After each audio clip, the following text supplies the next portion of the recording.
Right, so first job of the day, diagnosed for no start. It's also from a Mitsubishi dealership, and it's a 2020 Honda Civic.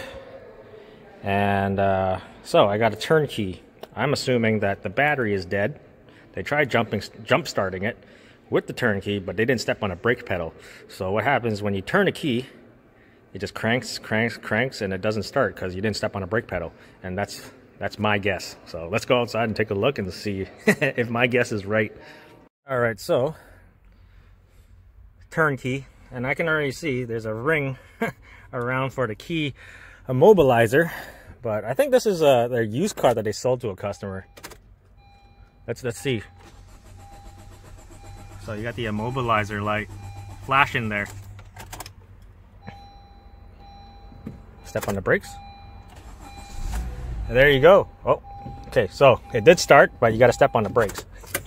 So I guess let's try that again. Yeah, immobilizer light still flashing there. I wonder if I just pull this ring off. Oh, it's stuck on there good. Oh, what the hell? Popped the trunk. I think I just pushed the button over there. Try that again.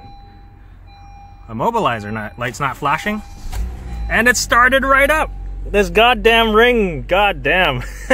That's just a no start. Wow. So for you guys in the YouTube, make sure you don't put these rings around your your ignition key thing. So it started. Man, these things, I don't know why people put these things around it, but that's your problem. So that's our no start concern. I don't know, quick video now, I guess. That's my no start concern. But yeah, anyways, quick video. Thank you guys for watching. I'll see you next time. Fixed it by just popping this thing off. God damn. All that for just that little tiny ring that got towed in. So this is going to be my story. The bedazzle ring prevented the immobilizer from reading the key. Removed the bedazzle ring and it started right up.